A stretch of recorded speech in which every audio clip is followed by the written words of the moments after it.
तो हेलो बच्चों, कैसे हो आप सब। आई होप बहुत अच्छे से होंगे। और हमारा ज्योग्राफी का पेपर लास्ट पेपर है। मैं आप सबको ऑल द बेस्ट बोलता हूँ। और साथ में ये भी कहता हूँ कि पेपर खत्म होने के बाद मुझे भूलना मत। और आपके जो जूनियर्स होंगे उनके साथ हमारे चैनल को शेयर करना और हमारे साथ बने रहना। मैं आपके लिए 11th और 12th के भी वीडियोस लेकर आऊंगा, जिसमें आपको इम्पोर्टेंट टॉपिक्स और जो चैप्टर्स होंगे, चैप्टर का एक्सप्लेनेशंस, ये सारी चीजें मैं आपके लिए लेकर आने की कोशिश करूंगा। लेकिन आप भूलना नहीं मुझे, है ना। मेरे साथ में बने रहना, हमारी वीडियोस को देखते रहना, हमें लाइक करते रहना, शेयर करते रहना, मुझे हमेशा मोटिवेट करते रहना, कमेंट बॉक्स में अच्छे अच्छे कमेंट करते रहना, आपके प्यार मुझे देते रहना, जिससे मुझे और मोटिवेशन मिलेगा और मैं ज्यादा से ज्यादा अच्छे तरह से काम कर पाऊंगा। उसके साथ साथ आपके जो छोटे भाई बहन या आपके जो जूनियर्स होंगे बेटा, उन तक के हमारे चैनल्स को पहुंचा दो। ये आपकी जिम्मेदारी है, अगर मेरे से जरा सा भी आपका बेनिफिट हुआ होगा तो चलते हैं हम लोग हमारे लास्ट टॉपिक की तरफ में, जो हमारा ज्योग्राफी का पेपर है। ज्योग्राफी का पेपर का मैं आपको सबसे पहले पेपर पैटर्न बताता हूँ। पेपर पैटर्न में अगर हम देखते हैं तो हमारे पास में सबसे पहले है एमसीक्यूज। ये आपको टेक्स्ट बुक से ही रहने वाला है, तो आपकी एक्सरसाइज वाले टेक्स्ट बुक के क्वेश्चंस है एमसीक्यूज के, उसको अच्छे से पढ़ लो। आइडेंटिफाई रॉन्ग पेयर, अगर आपके पास 21 सेट है तो आप जितने भी उसमें दिए हुए हैं उसमें से पढ़ लीजिए। अगर आपके पास नहीं है तो आपके पास में जितने भी टेक्स्ट बुक के रॉन्ग पेयर दिए हुए उतने पढ़िए, क्योंकि टेक्स्ट बुक के बाहर से ज्योग्राफी में और हिस्ट्री में कुछ भी बाहर से नहीं आता है। ज्योग्राफी के पेपर में बाहर से कुछ भी नहीं आता है, सब कुछ पेपर के अंदर से, सब कुछ आपके टेक्स्ट बुक के अंदर से ही होता है। इसके बाद आता है आपको शॉर्ट नोट्स। शॉर्ट नोट्स में आपको 2-3 टॉपिक दिए रहेंगे, उसमें से कोई 2 टॉपिक के ऊपर आपको शॉर्ट नोट्स लिखना होता है। इन केस अगर आपको वो नोट्स लिखते हुए नहीं आ रहे हैं तो आप अपने लैंग्वेज में जो भी होता है वो आप क्या कर सकते हैं, लिख सकते हैं। मैं आपको लेसन का भी एक्सप्लेनेशन देने वाला हूं। क्वेश्चन 3 आपका होता है शॉर्ट नोट्स। मैं आपको इस वीडियो में टॉपिक भी एक्सप्लेन करने वाला हूं, जिससे आपको शॉर्ट नोट्स लिखने में क्या होगी, बहुत ज्यादा हेल्प होने वाली है। ठीक है। फिर उसके बाद हमारा लेसन नंबर जो 4 होता है उसमें हमें मार्क करना होता है मैप में। तो जो मैप है वो मैप का भी मैं आपको क्वेश्चन कराने वाला हूं। फिर उसके बाद क्वेश्चन नंबर उसका जो बी होता है, कोई भी मैप आपको दिया होगा। यहाँ पर 2 तरह के मैप होते हैं, इंडिया का और ब्राजील का। अगर मैप मार्क करने के लिए इंडिया का आया है तो ऑब्जर्व करने के लिए ब्राजील का आएगा, और अगर मैप मार्क करने के लिए ब्राजील का आया है तो ऑब्जर्व करने के लिए यहाँ पर कौन सा आएगा, इंडिया का आएगा। ठीक है। फिर उसके बाद ज्योग्राफिकल रीजन होते हैं, जैसे ज्योग्राफी के बेस्ड पे क्वेश्चन होगा तो वो लिखना है। फिर आपको क्वेश्चन नंबर 6 ए और बी दोनों में से कोई एक करना होता है बेटा। यहां पर आपको ग्राफ एंड क्वेश्चन, ग्राफ बनाना है और क्वेश्चन करना है। 3 मार्क्स के लिए ग्राफ होता है, 3 मार्क्स के लिए क्वेश्चन होता है। और दूसरा होता है डायग्राम बेस्ड क्वेश्चन। आपको कोई ग्राफ दी रहेगी या कोई डायग्राम दिया रहेगा, उसके बेस पे क्या रहेगा, क्वेश्चन रहेगा। तो ट्राई यही करो कि क्वेश्चन नंबर 6 में बी करना, क्योंकि ये ज्यादा इजी होता है एज कंपेयर टू ए, और इसमें टाइम भी बहुत कम लगता है, इसमें टाइम ज्यादा लगता है। ए क्वेश्चन में टाइम ज्यादा लगता है, बी क्वेश्चन में टाइम कम लगता है। इसके बाद आते हैं हम क्वेश्चन नंबर 7, जो होता है आपका ब्रीफ क्वेश्चन, जिसको हमें डिटेल में बताना होता है। तो इस पे भी आप 4 मार्क्स का क्वेश्चन होता है, 3 क्वेश्चन रहते हैं, कोई 2 करना होता है। अगर आपका टॉपिक अच्छे से पढ़ा हुआ है तो आप आसानी से इसको क्या कर सकते हैं, लिख सकते हैं। तो मैं कुछ इंपॉर्टेंट क्वेश्चन लेकर आया हूं, वो दिखा देता हूं मैं। आप क्या कर लो, आपके बुक में टिक कर लो, और आपके बुक में टिक कर लो, और फिर उसके बाद हम चलते हैं हमारे टेक्स्ट बुक की तरफ में। वहां से मैं कुछ आपको इंपॉर्टेंट कंटेंट एक्सप्लेन कर दूंगा, जिससे आपका पेपर क्या जाए, आसान जाए। तो सबसे पहला जो क्वेश्चन है हमारे पास में, वो क्वेश्चन है location of India and location of Brazil, दोनों में डिफरेंस। इसको अच्छे से पढ़ लो। और western coastal region of India and eastern coastal region of India, इसको अच्छे से पढ़ लो। Items to be carried for a field visit, आप फील्ड विजिट के लिए क्या क्या लेके जाओगे, वो क्वेश्चन है। फिर the latitudinal and longitudinal extent of India and Brazil, ये इंपॉर्टेंट क्वेश्चन है। इंडियन पेनिनसुला, फिर गुयाना हाईलैंड, फिर उसके बाद importance of go west policy in Brazil, mining in India, why is India looked upon as a young country, Brazil is seen as an important global market in future. Himalayan rivers are perennial in our nature. There are favor natural ports on the eastern coast of India. ये भी important question है। India receives precipitation from the north east monsoon, ये question भी important है। Snowfall doesn't always ओकर इन Brazil, ये भी important है। फिर ट्रॉपिकल साइक्लोन्स ओकर रेयरली इन ब्राजील, ये इंपॉर्टेंट क्वेश्चन है। Vegetation is square in the high altitude of Himalaya, ये भी इंपॉर्टेंट क्वेश्चन है। फिर उसके बाद deciduous type of vegetation are found in India. Rainforests in Brazil are called the lung of the world. A wide variety of species of insects is found in Brazil. ये भी एक important question है। Availability of water is major factor affecting a settlement. ये एक important question है। A dense network of a railway has developed in the North India plains. Brazil attract a lot of international tourist, ये एक important question है। Eco tourism is being developed more in Brazil, ये एक important question है। How will you manage the litter during the field visit, ये एक important question है, आने का चांसेस है इसका। फिर उसके बाद प्रिपेयर अ क्वेश्चन प्रिपेयर करना होता है हमें फील्ड विजिट के लिए, तो वो भी एक इंपॉर्टेंट क्वेश्चन है, लास्ट ईयर आया हुआ है।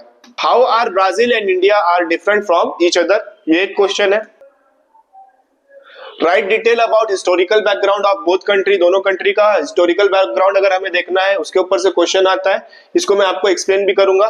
Explain the importance of Himalayas and the Indian oceans with the respect to the climate of India, ये बहुत इंपॉर्टेंट है 4 मार्क्स के लिए। मेरे को लग रहा है कि इस साल पूछेगा क्वेश्चन, तो इसको अच्छे से करके रखो।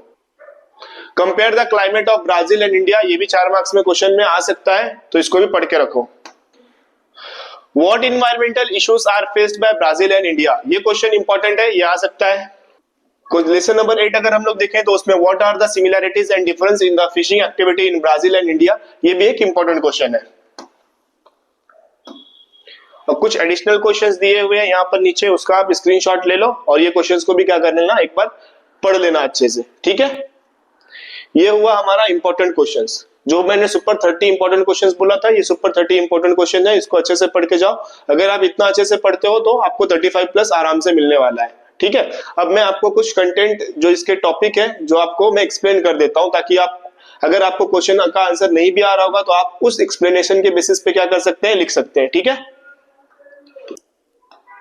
मैंने आपको बता दिया एमसीक्यूज कहां से पढ़ना है, रॉन्ग पेयर कहां से पढ़ना है, शॉर्ट नोट्स के लिए आपको इंपॉर्टेंट क्वेश्चंस दे दिया है, और ये तो आपको अभी मैं बताने वाला हूँ। ज्योग्राफिकल रीजंस के लिए आपको इंपॉर्टेंट क्वेश्चंस दे दिया गया है मेरी तरफ से, और ब्रीफ आंसर के लिए भी मैंने आपको क्वेश्चंस दे दिया है।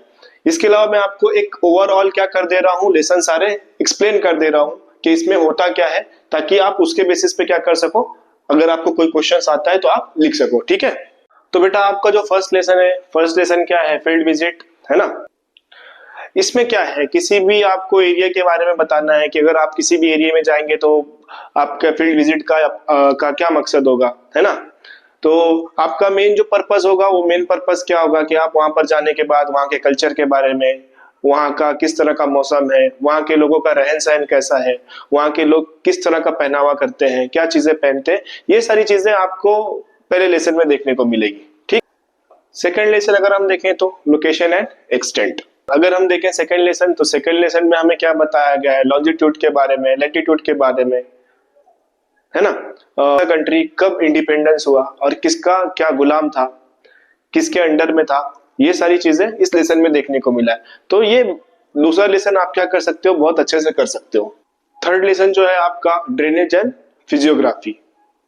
इस लेसन में आपको बेसिकली अगर देखा जाए तो इंडिया के बनावट के बारे में बताया गया है कि इंडिया का बनावट कैसा है। तो अगर हम इंडिया के बनावट के बारे में बात करें तो ऊपर में हमारे पास पहाड़ है जो क्या है, लहरिएदार है, मतलब स्टार्टिंग से क्या हो रहा है, वेव फॉर्म में जा रहा है, जो स्टार्ट हो रहा है अफगानिस्तान से और एंड कहाँ पे हो रहा है, अरुणाचल प्रदेश। बाद अगर हम लोग आए बीच में तो हमारे पास है प्लेन एरिया, मैदानी इलाका, और अगर हम नीचे जाए तो हमारे पास है कोस्टल प्लेन। तो अब उसमें आपको पूछता है कि कोस्टल प्लेन कितना है, तो कोस्टल प्लेन जो है इंडिया का वो 7500 किलोमीटर का है। इसके अलावा अगर हम ब्राजील की बात करें तो ब्राजील जो है इस तरफ में यहाँ पर क्या है, कुछ पहाड़ी है, ये जो इलाका है ये इलाका प्लेन इलाका है। फिर उसके बाद इस तरफ में पूरा क्या है, जंगल का इलाका है, ठीक है। हिमाचल से निकलने वाले दरिया साल भर बहते रहते हैं, ऐसा क्वेश्चन आता है, तो वो क्वेश्चन का आंसर ये लिखना है कि ठंडी के मौसम में इसे ठंडी और बारिश के मौसम में पानी हमें आसानी से मिल जाता है, और गर्मी के मौसम में क्या होता है कि ग्लेशियर के पिघलने की वजह से पानी मिलता रहता है। इसके अलावा इनके पास में कुछ गंगा, जमुना, चनाब ये नदियां हैं। ये नदियां भी मिलकर क्या करती हैं, हमें पानी मिलता रहता है। अगर हम प्लेन एरिया की बात करें तो प्लेन एरिया में हमारे पास में गोदावरी नदी है। जो गोदावरी नदी यहाँ से निकलकर इस साइड में जाकर क्या हो जाती है, वे अब बंगाल में मिल जाती है। जो रिवर है, अमापा है, फ्रांसिस्को है, ठीक है, ये एक जगह से निकलते हैं और दूसरी तरफ में जाकर डीप हो जाते हैं।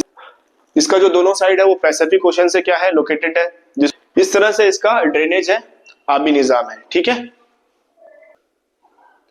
इसके बाद अगर हम लेसन नंबर 4 देखें, इसमें क्या होगा बेटा, इसमें बहुत जो हमारी दोनों कंट्रीज है वो दोनों कंट्री के एयर के बारे में, एयर सिस्टम के बारे में बताया गया है कि यहाँ का जो एरिया है वो एरिया में एयर किस तरह की है, कहाँ पर हॉट डिजर्ट है, कहाँ पर कोल्ड डिजर्ट है, कितनी बारिश होती है, ये सारी चीजें इसमें बताई हुई है। तो लेसन को आप अगर पढ़े होंगे तो आपको समझ में आया होगा।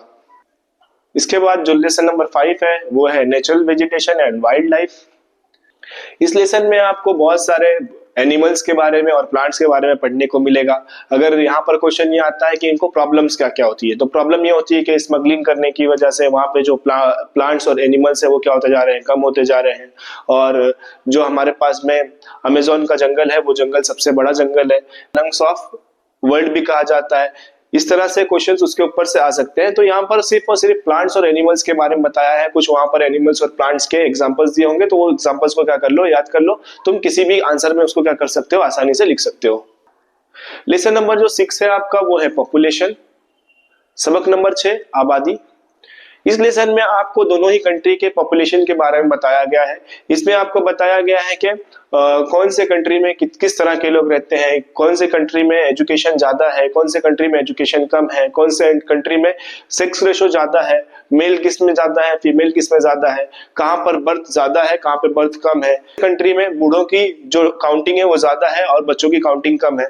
इस तरह की चीजें वहां पर बताई गई है। इसके अलावा इसमें बताया गया है कि कौन से कंट्री में ज्यादा पढ़े लिखे लोग हैं, कौन से कंट्री में कम पढ़े लिखे लोग हैं। ये सारी चीजें इस लेसन में बताई गई है। तो बेसिकली इस लेसन में आपको क्वेश्चन नंबर 6 का जो बी रहता है उसके क्वेश्चन ज्यादा आते हैं इस लेसन से। उसमें बहुत सारी डायग्राम है ना, तो उस डायग्राम के बेसिस पे क्वेश्चन नंबर 6 के बी में क्वेश्चन आते हैं। इसके बाद है आपका लेसन नंबर 7 ह्यूमन सेटलमेंट। इस लेसन में बेटा बेसिकली क्या बताया गया है, इस लेसन में आपको बताया गया है कि आज के जो लोग हैं वो क्या करना चाहते हैं, शहरों में रहना चाहते हैं, उनको सिविलाइजेशन ज्यादा पसंद है, जिसकी वजह से क्या होते जा रहा है, धीरे धीरे गांव का जो सिस्टम है वो खत्म होता जा रहा है। लोग शहरों की तरफ में क्या हो रहे हैं, ज्यादा जा रहे हैं और वहां पर रहना पसंद कर रहे हैं। इसकी वजह से स्पेसिफिक एरिया क्या होता जा रहा है, खाली होता जा रहा है, जिसके सारे क्वेश्चन इस लेसन से आ सकते हैं। और अर्बनाइजेशन क्यों बढ़ रहा है, सिविलाइजेशन क्यों बढ़ रहा है, इसके ऊपर से भी क्वेश्चन आ सकता है। फिर उसके बाद जो ब्राजील का कैपिटल सिटी है वहां पर जो पॉपुलेशन है वो ज्यादा है, लेकिन अगर हम गुयाना की तरफ में जाए तो वहां पर जो पॉपुलेशन है वो कम है। ये सब के ऊपर से क्वेश्चन आपको आने के चांसेस है। तो ये लेसन को भी आप अच्छे से पढ़ेंगे तो आपको समझ में आएगा। लेसन नंबर 8 देखें तो उसका नाम है इकोनॉमिक एंड ट्रेड। इस लेसन में बेसिकली आपको क्या बताया हुआ है कि कौन सी कंट्री किस तरह का ट्रेड करती है और क्या क्या इनके पास में ट्रेड करने के लिए अपॉर्चुनिटीज है। इसके ऊपर से आपको एक डायग्राम दी रहेगी, पाई डायग्राम, उस डायग्राम के ऊपर से क्वेश्चन आने का चांसेस है। एक क्वेश्चन आता है कि इंडिया के पास जो है ट्रेन और पानी का जो रास्ता है, इस रास्ते से ट्रेडिंग बहुत ज्यादा होती है, लेकिन ब्राजील जो है, ब्राजील कंट्री में सिर्फ और सिर्फ एयरवेज के जरिए ज्यादातर ट्रेडिंग की जाती है। तो इसका रीजन क्या है, तो वहां पर जो है उसका जो ज्योग्राफिकल नेचर है, वहां की जो बनावट है वो उस तरह की नहीं है जहां पर क्या किया जा सके, रास्ते बनाए जा सके, रोड्स बनाए जा सके। इसलिए वहां पर इस चीज को क्या है, बहुत ज्यादा मिनिमाइज किया गया है। लेकिन हमारा इंडिया को अगर हम देखें तो हमारे इंडिया में जो प्लेन एरिया है उससे हम क्या कर सकते हैं, बहुत इजीली रोड्स वगैरह बना सकते हैं, ट्रेन का रास्ता बना सकते हैं। तो उसका आंसर इस तरह से आप अपने हिसाब से क्या कर सकते हैं, लिख सकते हैं। Tourism, transportation and communication. Number 9 पे अगर हम आते हैं तो यहाँ पर हमारे पास में जो कम्युनिकेशन है, कम्युनिकेशन के डिफरेंट टाइप्स है, मौसलात के डिफरेंट टाइप्स है, जिससे हम क्या कर सकते हैं, एक दूसरे से बातचीत करने के लिए क्या क्या टेक्निक है उसके बारे में बताया हुआ उसमें। अगर हम लेसन नंबर 8 में ब्रिक्स करके टॉपिक है, उसको अच्छे से पढ़ लेना, एमसीक्यूज वगैरह में आ सकता है, ठीक है। दोनों ही कंट्री में अगर हम देखें तो ऐसे बहुत सी प्लेसेस है जहां पर एज अ टूरिस्ट बहुत सारे लोग आते हैं। और अगर हम लोग देखें ट्रांसपोर्टेशन, तो दोनों ही कंट्री में अलग अलग तरह के ट्रांसपोर्टेशन है। वहाँ का जोग्राफिकल रीजन होने की वजह से रोडवेज और जो हमारे रेलवेज के ट्रैक्स होते हैं उनको बनाना या बिछाना बहुत पॉसिबल नहीं होता है बहुत से प्लेसेस पे। तो अकॉर्डिंग टू ज्योग्राफी वहां पर उसके बारे में डिटेल में बताया गया है। तो टूरिज्म देखें तो अलग अलग प्लेसेस है दोनों ही सिटी में जहां पर लोग आते हैं एज अ टूरिस्ट। आपको क्या करना है, बस एक बार पूरा लेसन अच्छे से पढ़ना है, फर्स्ट से लेकर 9 तक का। अगर आप लेसन अच्छे से पढ़ते हैं, जिस तरह से मैंने देखो एक शॉर्ट क्या कर लिया है, अपने माइंड में बिठा लिया, वैसे आपको भी शॉर्ट माइंड में बिठा लेना है कि इस लेसन में पूछा क्या हुआ है, जिससे आप कोई भी क्वेश्चन होगा आप बहुत इजीली क्या कर सकते हो, लिख सकते हो। ठीक है, अब मैं आपको बता देता हूं कि हमें मैप कैसे मार्क आउट करना होता है। ठीक है, जैसे हमारे पास में इंडिया कंट्री दिया हुआ है, यहाँ पे बहुत सारे आपको प्लेसेस बताए नहीं रहेंगे कि कौन सा प्लेस कहाँ पर है। तो उसके लिए सिंपल आपको क्या करना है, पहले तो अपने जो आपके पास प्लेस है, अगर यहाँ पर आपके पास इंडेक्स बना हुआ है तो ठीक है ना, तो यहाँ पर आपका इंडेक्स नाम लिखना है। इंडेक्स के बाद यहाँ पर आप कौन से प्लेस का नाम लिख रहे हो, उस प्लेस का नाम, और उसके लिए कौन सा मार्क यूज कर रहे हो, यहाँ पर उसका मार्क का नाम। अगर मुझे बोला है कि सिक्किम डोनेट करो तो सिक्किम यहाँ पर है, मैंने यहाँ पर लिख दिया सिक्किम। सिक्किम के बाद मैंने यहाँ पर डिनोट कर दिया स्टार, तो मेरे को यहाँ पर इस तरह से स्टार देना होगा। मुझे बोला है हॉट डिजर्ट, तो हॉट डिजर्ट के लिए मैंने क्या किया, इस तरह से वेव बना दिया और मैंने यहाँ पर राजस्थान का जो इलाका है यहाँ पर हॉट डिजर्ट डिनोट कर दिया। और यहाँ पर नंबरिंग भी करना है बेटा, जैसे ये सिक्किम बोला है तो मैंने 1 नंबर इसको दिया, 2 नंबर इसको दिया। तीसरा आपको सपोज कन्याकुमारी बोला है तो मैंने यहाँ पर एक सर्कल बनाया, उसमें डॉट कर दिया। यहाँ पर मैंने एक सर्कल बनाया, डॉट कर दिया। यहाँ पर मैंने लिख दिया कन्याकुमारी, उसका नंबर 3 दे दिया। इस तरह से आपको कुछ 12-15 प्लेसेस है जो दोनों ही लेसन्स में दिए हुए हैं। आपको क्या करना है, उसको अच्छे से पढ़ लेना है। इसके बाद आ जाते हैं हम लोग हमारा ब्राजील के मैप के ऊपर। यहाँ भी आपको क्या करना है, इस तरह का सेम इंडेक्स बनाना है। इंडेक्स में मार्क और दूसरे इसमें आपको प्लेस का नाम। तो प्लेस का नाम और मार्क हमने कर दिया, यहाँ हो गया मेरा मार्क, यहाँ हो गया प्लेस का नाम। इसको अल्टरनेट लिखोगे तब भी चलेगा, कोई दिक्कत नहीं है।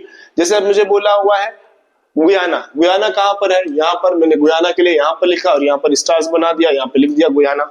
ठीक है, इसके अलावा अगर मेरे को ब्रासीलिया बोला है तो मैंने यहाँ पे ब्रासीलिया डिनोट कर दिया और ब्रासीलिया के मैंने इस तरह से नाम दे दिया। तो यह 10-12-15 नेम है, उस नेम को अच्छे से आपको क्या कर लेना है, पढ़ लेना है। अब आपकी मैप बुक होगी, उस मैप बुक को अच्छे से पढ़ लो और इस तरह से उसको क्या करना होता है, फिल करना होता है। और याद रखना इंडेक्स उसके नीचे में ही बनाना, पीछे पेज पे मत जाना। सम टाइम क्या होता है, चेक करते हुए वो इंडेक्स आपकी दिखती नहीं है तो वहां पे मार्क्स आपके कटने के चांसेस ज्यादा होते हैं। तो आपको 6 चीजें दी होती है डिनोट करने के लिए, आपको 4 ही करना है। अगर आपको 6 के 6 आ रही है तो 6 के 6 कर दो, लेकिन मिनिमम 4 तो आपको करना ही करना है। ठीक है, इस तरह से अपना सारा पैटर्न क्या हुआ, कंप्लीट हुआ। आई होप ये जो कंटेंट है या मैंने जितनी भी चीजें आपको बताई पेपर 1 से लेके पेपर लास्ट तक के, ये आपके लिए बेनिफिशियल रहा होगा। और आपको अगर ये बेनिफिशियल लग रहा है तो मैं वापस से बोल रहा हूँ कि हमारे चैनल को आपके दोस्तों के साथ में रिकमेंड कीजिए, उन्हें बताइए कि सर ने हमें बहुत सारे इंपॉर्टेंस दिए थे, वो सारे इंपॉर्टेंट क्वेश्चंस आपके पेपर में आए हुए हैं।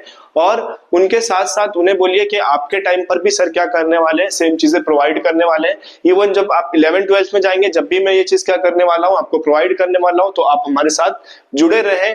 और जब आपके रिजल्ट्स आए तो हमारा जो टेलीग्राम चैनल है उसके ऊपर, या जो मैं व्हाट्सएप की लिंक डिस्क्रिप्शन में डाल रहा हूं उसके ऊपर आप ऐड हो जाइए ग्रुप में हमारे साथ में, और अपने रिजल्ट्स को हमारे साथ शो करिए। एटलीस्ट मुझे भी पता चले कि हाँ, हमने जिन बच्चों के लिए हेल्प की हुई है वो बच्चों के कितने परसेंटेज आ रहे हैं।